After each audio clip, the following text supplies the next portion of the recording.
नमस्कार, स्वागत है आपका फायदेमंद फंड्स में। मैं हूं नीरज और आज एक बहुत ही इंटरेस्टिंग फंड के बारे में हम लोग बातचीत करने वाले हैं। इस फंड का नाम है Tata resources and energy fund. इसके अंदर क्या है? नाम से आपको लगेगा कि रिसोर्सेज एनर्जी मतलब एनर्जी से रिलेटेड ज़्यादा चीज़ें होंगी, लेकिन ये बहुत ही दिलचस्प स्टोरी है और इसको समझना बहुत मज़ेदार रहेगा, इसलिए क्योंकि ये बहुत बड़े सेक्टर को कवर करते हैं और इंडिया की जो ग्रोथ स्टोरी है उसको फ्यूल करते हैं। नाम में हालांकि फ्यूल है, लेकिन फ्यूल करते हैं ये। तो ये फंड क्या है, इसके अंदर क्या क्या चीज़ें हैं और इस फंड में क्यों इतनी दिलचस्पी होनी चाहिए लोगों की, इन सब पे डिटेल में हम बातचीत करेंगे फंड मैनेजर सतीश मिश्रा जी से, जो बहुत लंबे समय से फंड मैनेजर हैं और बहुत ही क्लोजली मार्केट को सेक्टरली वॉच करते हैं। सतीश जी का बहुत बहुत स्वागत है CNBC आवाज़ पर। तो सतीश जी, हम लोग डीप डाइव करें इस फंड के बारे में, समझें। पहले हम लोगों की परंपरा है कि हम फंड मैनेजर की नज़र से देखते हैं कि इस वक्त बाज़ार में क्या चल रहा है। तो आप लोग कैसे देखते हैं? रोज़ सुबह शाम बाज़ार देखते हैं, तो मन में क्या ख्याल आते हैं? नहीं, अभी तो डेफिनेटली नीरज जी, आप कंसर्न पर्सपेक्टिव से देखिए तो वैल्यूएशन एक चीज है जो थोड़ी बहुत परेशान करती है। लेकिन best part with India is कि अर्निंग ग्रोथ पे अभी भी चैलेंज नहीं आ रहा है।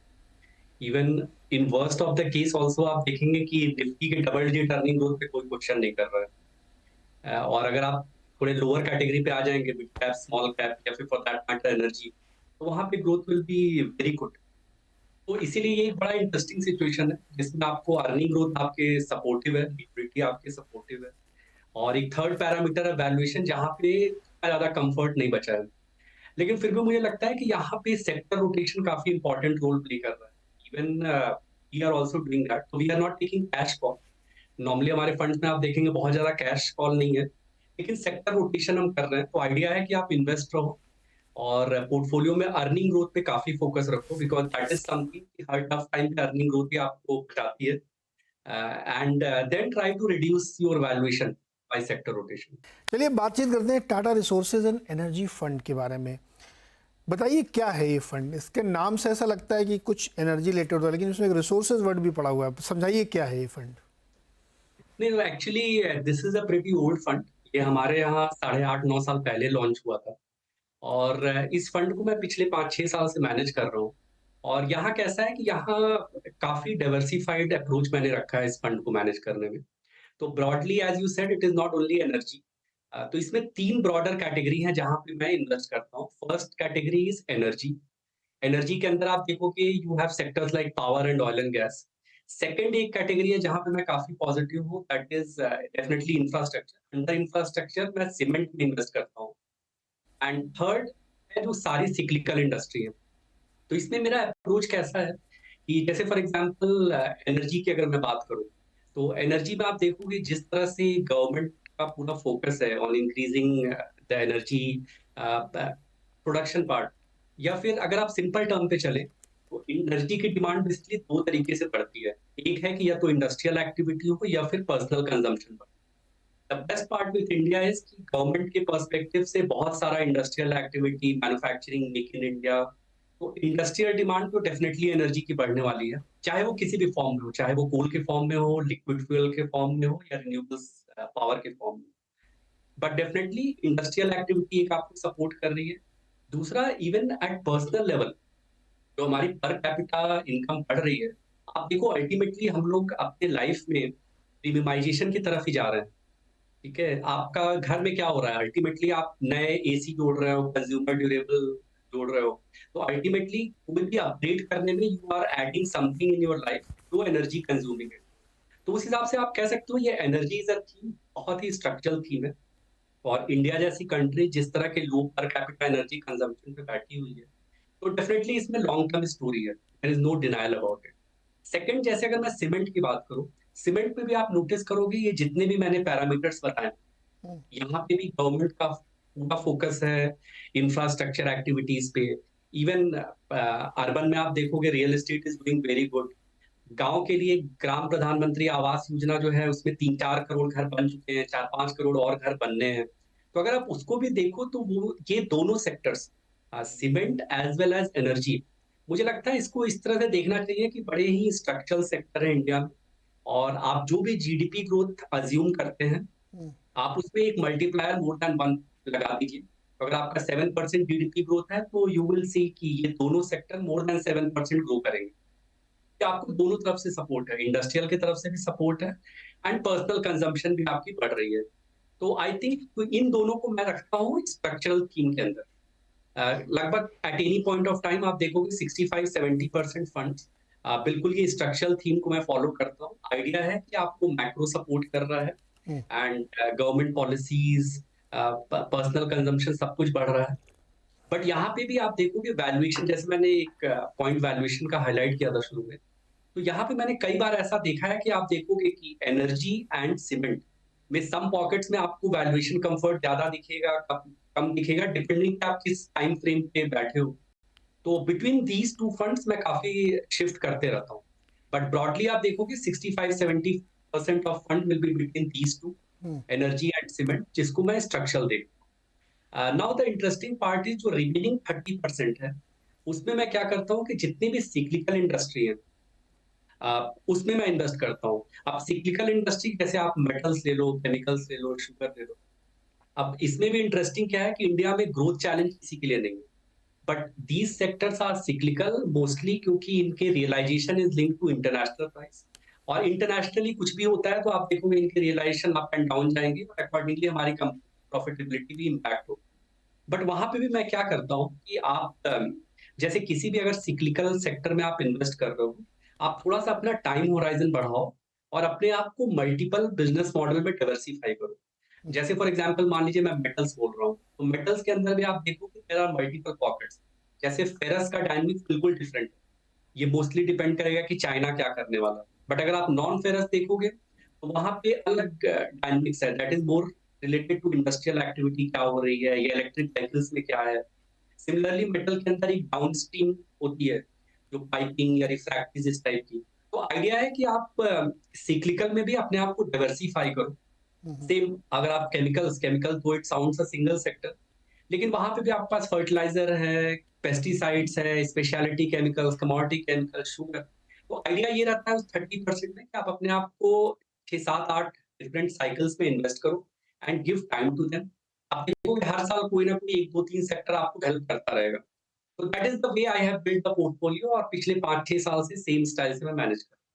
Very interesting. और तीनों जो है कहीं ना कहीं इंटर रिलेटेड भी हैं। जैसे सीमेंट के लिए फ्यूल कॉस्ट बहुत मैटर करती है, तो वो भी आप इसमें से कंपनसेट करते हैं। अब एक एक सेक्टर थोड़ा समझते हैं।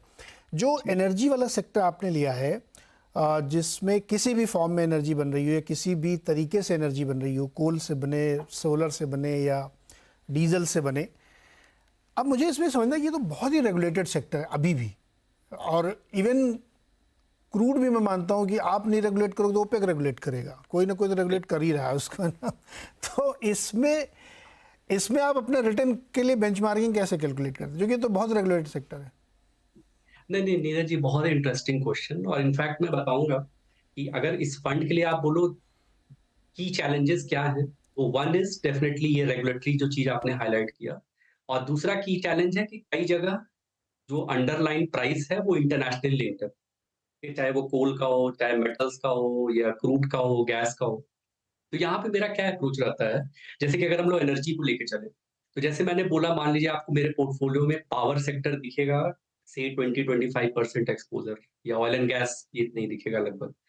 तो यहाँ पे मेरा आइडिया ये रहता है कि आपके पास उस पर्टिकुलर सेक्टर में कितने डिफरेंट बिजनेस मॉडल्स अवेलेबल है। जैसे अगर हम लोग पावर सेक्टर की बात करें, तो पावर सेक्टर में क्या क्या बिजनेस मॉडल हो सकता है। एक हो सकता है थर्मल जनरेशन, जो कोल बेस्ड जनरेशन की हम लोग बात करते हैं। दूसरा बिजनेस मॉडल है रिन्यूएबल जनरेशन, मोस्टली सोलर या थोड़ा बहुत wind. Third, companies which are there in transmission. Fourth business model हो सकता है डिस्ट्रीब्यूशन का।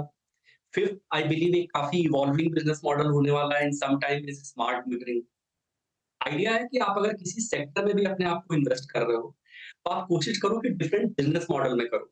सेम अगर आप ऑयल एंड गैस के अंदर देखेंगे, ऑयल एंड गैस के अंदर भी देयर आर सम कंपनीज जो अपस्ट्रीम रिलेटेड हैं, सम कंपनीज ट्रांसपोर्टेशन रिलेटेड है, कई ऑयल मार्केटिंग कंपनी है, इवन गैस में आपके पास ट्रांसमिशन वाली भी कंपनी है और सिटी गैस डिस्ट्रीब्यूशन भी है। तो आइडिया मेरा यही रहता है कि आप regulatory and as well as international price को आप हेज कर सकते हो by diversifying across multiple business model. तो कभी भी ऐसा नहीं होता है कि कोई पर्टिकुलर रेगुलेशन पूरे पोर्टफोलियो को हिला दे। अगर पावर सेक्टर में भी कोई रेगुलेशन आएगा या ऑयल एंड गैस में आएगा, आप देखो out of these 8-10 business model कोई 1 या 2 होगा जो इम्पैक्टेड होगा। तो हमेशा मेरा अप्रोच ये रहा है कि आप कभी भी ओवरबोर्ड मत जाओ एक पर्टिकुलर थीम पे and you give time to your portfolio और डिफरेंट बिज़नेस मॉडल में आप इन्वेस्ट रखो। तो आप देखोगे ना तो रेगुलेटरी आपको बहुत ज़्यादा इम्पैक्ट करेगी and not at the even international price. In fact मेरा अप्रोच ऐसा रहता है कि नन ऑफ द इवेंट मतलब कोई भी इंटरनेशनल प्राइस या इंटरनेशनली कुछ भी चाइना अनाउंस कर रहा है कल या फिर गवर्नमेंट का कोई रेगुलेटरी चेंज आता है, तो आपके पोर्टफोलियो में 5-7% से ज़्यादा इम्पैक्ट नहीं होना चाहिए फ्रॉम दैट पर्टिकुलर इवेंट। तो इस तरह से मैं इसको ट्राई करता हूँ कि बहुत ज़्यादा इम्पैक्ट ना। तो जी एक बात बताइए कि आपके इसमें मैं देख रहा हूँ कि ज़्यादातर कन्वेंशनल फ्यूल वाली कंपनीज हैं, चाहे वो ऑयल वाली हो या पावर वाली हो। ये ग्रीन एनर्जी जो इतना आजकल फैशन में है, बहुत काम हो रहा, बहुत सरकार फोकस करी, वो वाले आपने नहीं रखे? नहीं, नहीं ऐसा नहीं है। जैसे फॉर एग्ज़ाम्पल अभी इनफैक्ट जो आपको 2 बड़े नाम दिख रहे होंगे पोर्टफोलियो में, हम लोग का नॉर्मल अंडरस्टैंडिंग है कि they are only into conventional coal based. But अगर अभी आप देखो इन दोनों कंपनी का सेकंड और थर्ड लार्जेस्ट सोलर पोर्टफोलियो है इन इंडिया। ठीक है, दैट इज वन पार्ट।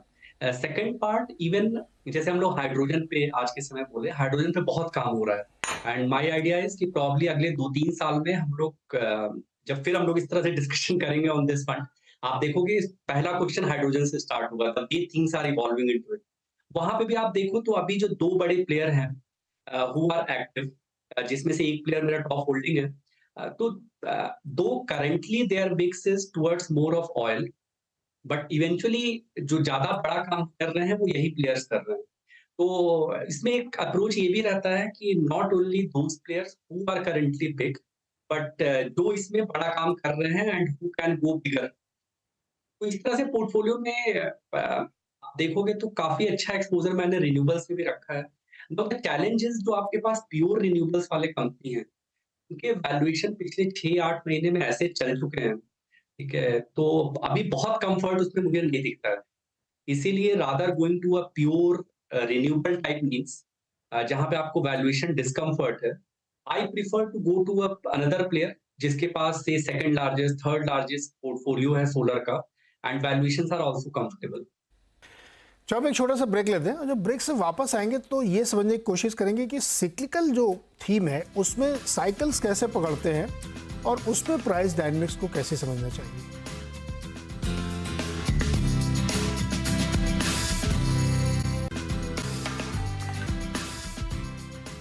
स्वागत है एक बार फिर से आपका फायदेमंद फंड्स में। और आज हम बातचीत कर रहे हैं Tata energy and resources fund के बारे में और बातचीत हो रही है फंड मैनेजर सतीश मिश्रा से। सीमेंट को क्या आप मानते हैं कि इंफ्रास्ट्रक्चर की कोर थीम है? क्योंकि जब आप इंफ्रा के तहत उसको मान रहे हैं तो बहुत सारी और चीज़ें हैं, कंस्ट्रक्शन है, रोड है, इधर उधर की चीज़ें हैं, लेकिन आपने सीमेंट को लिया, यानी कोर को पकड़ लो तो सब कुछ आ गया। मतलब सीमेंट तो यूज़ करना ही पड़ेगा आपको, इंफ्रा का नाम लेते ही सीमेंट आ गया। क्या ये थीम रखी है आपने? और प्लस इसमें ये भी समझाइए कि इस वक्त इसमें पूरा इंडस्ट्री एक रिस्ट्रक्चरिंग के दौर से गुजर रही है, वो बताइए हमें। नहीं, नहीं, बिल्कुल डेफिनेटली। तो मैं 2 मेन थीम मानता हूँ इस सेक्टर के लिए। पहला है इंफ्रास्ट्रक्चर जो कि डेफिनेटली हम लोग को दिख रहा है, इंफ्रास्ट्रक्चर, कंस्ट्रक्शन, रोड हर जगह। दूसरा housing is also a very big theme जब आप सीमेंट की बात करते हो। एंड बेस्ट पार्ट है कि अगर आप हाउसिंग की बात करते हो तो इट हैज़ 2 पार्ट, या तो अर्बन या तो रूरल। अर्बन में पोस्ट रेरा काफ़ी कुछ सिम्प्लीफाई हुआ है और इसीलिए आप देखोगे सारे लिस्टेड रियल एस्टेट प्लेयर्स की आप कमेंट्री भी सुनो, तो this sector is coming out from a down cycle after a long period of time और आउटलुक बहुत अच्छा है। दूसरा एक पॉजिटिव है फ्रॉम द रूरल साइड, जैसे मैंने बताया कि अगर आप ग्राम प्रधानमंत्री आवास योजना देखिए, तो जितना घर बना है उससे ज़्यादा घर बनने की प्लानिंग है। तो कहने का मतलब है कि सीमेंट को जिस 2 सेक्टर से सपोर्ट मिलता है, property as well as infrastructure construction, तो at this point of time दोनों से बहुत अच्छा कम्फर्ट मिल रहा है। एक अनदर रीज़न है, तो एक्चुअली वॉल्यूम ग्रोथ पे तो absolutely there is no question mark. जिस तरह से हम लोग एनर्जी को बोल सकते हैं कि स्ट्रक्चर है, आप जीडीपी के साथ मल्टीप्लायर ऐड कर दो मोर देन 1। सिमिलरली आप यहाँ पे भी देखो। और एक और इंटरेस्टिंग चीज़ है कि जैसे अगर आप सीमेंट सेक्टर के कुछ रॉ मटेरियल देखो, तो that is linked to fuel part. ठीक है? तो कई बार अगर आप एनर्जी और सीमेंट को एक साथ पोर्टफोलियो में लेके चलते हो, तो आप देखोगे कि volatility in overall earning will be less, क्योंकि अगर वहाँ पे नेगेटिव इम्पैक्ट होता है, तो इधर पॉजिटिव इम्पैक्ट होता है। तो ग्रोथ में कोई चैलेंज नहीं है और आपके पोर्टफोलियो को स्टेबिलिटी प्रोवाइड करती है। इसीलिए मैं काफ़ी इम्पोर्टेंट पोज़ीशन देता हूँ सीमेंट को in my fund. That is first. Second, definitely ये जो पूरी मर्जर एंड एक्विजिशन चल रही है, हम्म। मुझे लगता है कि कंसोलिडेशन और अच्छे से अभी होगा। In fact, in some of the reason I expect there will be more cases for consolidation. But the best part is कि जो भी players इसमें involved हैं, they are always very focused on efficiency and building a profitable business. तो मुझे लगता है कि मे बी थोड़े समय के लिए हम लोग को दिख सकता है कि there will be pressure in terms of margin and all. But ये दोनों काफी लॉन्ग टर्म और सीरियस प्लेयर हैं जो अभी काफी एक्टिव हैं in terms of acquisition. And इस सेक्टर में एफिशिएंसी इंप्रूव करने की बहुत रूम है। ठीक है, जैसे अगर चाहे आप लॉजिस्टिक के पर्सपेक्टिव से देखिए, चाहे एनर्जी कंजम्पशन के पर्सपेक्टिव से देखिए, तो मुझे लगता है कि maybe once this consolidate, काफी कुछ हो चुका है, मे बी थोड़ा बहुत और समय तक चलेगा, हम्म। बट उसके बाद आप देखोगे focus will shift to higher EBITDA per ton, hmm. More than increasing capacity. या दैट्स इंटरेस्टिंग। एक एक सवाल और इसमें, सीमेंट कंपनियों के लिए क्या ईएसजी कंप्लायंस आने वाले समय में एक इशू बनेगा? देखिए, मुझे लगता है कि ईएसजी इन जनरल पूरे इंडिया पर्सपेक्टिव से, जैसे अभी फॉर एग्जांपल आप थर्मल जनरेशन की बात करो, आज से 3-4 साल पहले देयर वाज़ अ पीरियड जब ऐसा लगने लग गया था कि शायद कोई थर्मल बेस्ड कैपेसिटी आए ही ना, कोल बेस्ड पावर जनरेशन, जब ईएसजी के बारे में बहुत कुछ बात हो रहा था। बट द पॉइंट इज़ कि the current reality is India में energy consumption is increasing very fast, और हर साल आप देखोगे जो पीक डिमांड रहता है, that is increasing. And there is no reason to expect कि ये यहाँ से फर्दर वाइडन क्यों ना हो। तो मुझे लगता है कि जब आप इंडिया में अभी आप फॉर एग्जांपल आप पावर जनरेशन की एवरी क्वार्टरली कमेंट्री सुनिए, तो now almost one new coal based power generation की बात हो रही है इन एवरी क्वार्टर। तो मुझे लगता है कि ये ईएसजी वाली स्टोरी थोड़ी सी रिलेटिवली कम हो गई है, and now focus will be on all these sectors. In fact metals में भी, स्टील में आप देखोगे, नॉट ओनली सीमेंट। तो all these companies proactively will try to reduce their CO2 emission। लेकिन ये ऐसा नहीं है कि इसमें प्रेशर क्रिएट करेगी। और यहाँ पे ऑलरेडी काफी बड़े-बड़े प्लेयर्स ऑलरेडी एक्टिव हो गए थे। जैसे अगर आप सीमेंट सेक्टर में देखेंगे, जो लार्जर प्लेयर्स हैं versus the smaller players, larger players already waste heat recovery और इन सब में काफी एक्टिव थे फ्रॉम लास्ट मेनी इयर्स, जबकि स्मॉलर वाले उतने नहीं थे। तो इसलिए जैसे मैंने एक टीम बोला कि एक बार ये कंसोलिडेशन हो जाएगा, फिर आप देखोगे एफिशिएंसी भी इंप्रूव होगी। तो मुझे नहीं लगता है कि ईएसजी चैलेंज क्रिएट करेगी इन सेक्टर्स के लिए। एफिशिएंसी एक की ड्राइवर आने वाले समय में होगा। एक तीसरा सेक्टर आपने रखा सिक्लिकल का। सिक्लिकल में एक जो केमिकल वाला सेक्टर, वो एग्रो केमिकल हो या ब्रॉड बेस्ड जेनरिक केमिकल हो, इसमें मुझे दो चीज़ समझाई। एक तो इसे बहुत डंपिंग करता है चाइना वाले, तो उससे प्राइसिंग हमेशा डिस्टॉर्ट रहती। तो अगर बहुत इंटरनेशनल एक्सपोजर वाली, जैसे सबसे बड़ी वाली कंपनी, वो हमेशा परेशान ही रहती क्योंकि उनकी प्राइसिंग नहीं कंट्रोल में आ रही। दूसरे जो है डोमेस्टिक फोकस में है और उसमें भी एग्रो केमिकल में है, उसमें भी एक ऐसा है कि जो चाइना से माल बनवा के यहाँ बेचता रहता है। तो कैसे आप चुनते हैं कंपनी? नंबर एक। नंबर टू, सिक्लिकल में इन जनरल साइकिल कैसे पकड़ते हैं आप कि ये किस साइकिल के किस जगह पे है? नहीं, तो ये बड़ा अच्छा क्वेश्चन और बहुत टफ है।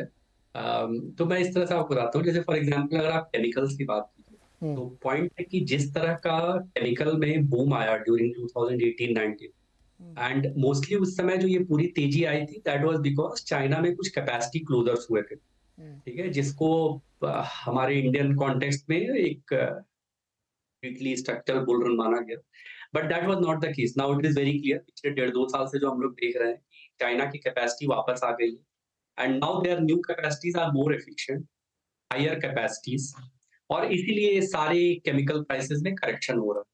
तो मुझे लगता है कि इसमें सबसे इंपॉर्टेंट ये है कि हमें दिमाग से ये निकालना चाहिए जो वैल्यूएशन 18-19 में इन लोगों को मिला, the new normal will be कि वैल्यूएशन हैज टू नॉर्मलाइज। अगर कोई कंपनी 10-15% ग्रो कर रही है, तो उनको वैल्यूएशन भी उसी हिसाब से मिलना चाहिए।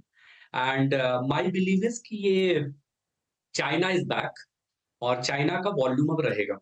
ठीक है, तो this is one broader context.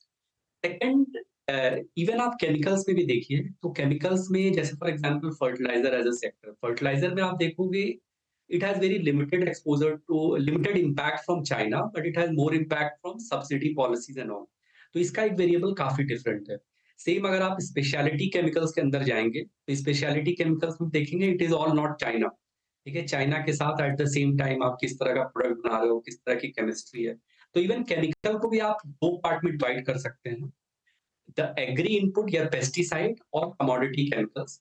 ये दोनों काफी कुछ चाइना से डिपेंडेंट होते हैं, जबकि fertiliser and the speciality companies इनके वेरिएबल्स थोड़े डिफरेंट होते हैं। तो यहाँ पे भी नॉर्मली कॉल ऐसा रहता है कि आप जैसे फॉर एग्जांपल अगर अभी आप बोलो कि एग्रो केमिकल्स या कमोडिटी केमिकल्स में जो सिचुएशन है, they are going through a very tough phase from last 1.5 years। Normally अभी आप कमेंट्री सुनेंगे डिफरेंट प्लेयर से, तो दे से कि चैनल इन्वेंट्री अब काफी कम बची है। बेसिकली प्रॉब्लम इसलिए आया था क्योंकि दुनिया एक नॉर्मल डिमांड सप्लाई बैलेंस पे चल रही थी, and at the same time China की न्यू कैपेसिटीज आ गई और चैनल में ओवर इन्वेंट्री हो गया। तो आप ये कभी पिन पॉइंट नहीं कर सकते हैं कि साइकिल बॉटम पे है, बट एटलीस्ट वी नो कि जो भी पेनफुल जर्नी थी 100% की, उसमें you are definitely 70-80% you have cross that. और एक मैंने और अप्रोच बताया कि सिक्लिकल्स में मेरा बड़ा क्लियर अप्रोच रहता है। I am tracking these sectors for last more than 16-17 years now. अगर आप सिक्लिकल्स में 3-6 महीने में सही जा रहे हैं तो ये आपका लक है, ठीक है, लेकिन आप अपना पोर्टफोलियो बना के 3 साल के हिसाब से सही जाने का अटेम्प्ट कर सकते हैं। अच्छा, नॉर्मली ये मेटल की साइकिल कितना लंबा चलती है? 5 साल, 8 साल, 10 साल? देखिए नीरज जी, पहले ये सब साइकिल्स बड़े लंबा हुआ करते थे, ठीक है, अर्निंग पर्सपेक्टिव से अभी भी थोड़े लंबे हैं, लेकिन अब शेयर प्राइस पर्सपेक्टिव से उतने लंबे नहीं बचे हैं।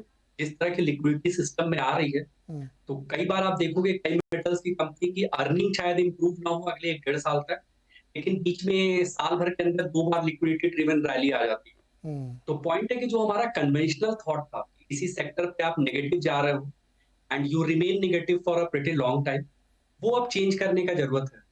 ठीक है, तो मुझे लगता है कि अगर सिस्टम में इतनी ज्यादा लिक्विडिटी है, तो एट अ टाइम किसी वैल्यूएशन पे जिस सेक्टर में अर्निंग आउटलुक बहुत अच्छा नहीं है, लोग उसको भी थोड़ा खरीदने लग जाते हैं। इसीलिए आप इन जनरल नॉट मेटल्स, आप देखो कि जितने भी सेक्टर्स हैं, सब में 4-6 महीने में एक बार एक छोटी सी रैली आ जाती है। तो stock price wise the cycle has reduce significantly. Earning wise अभी भी आप कह सकते हो कि 3 साल या इस टाइप की साइकिल्स हैं।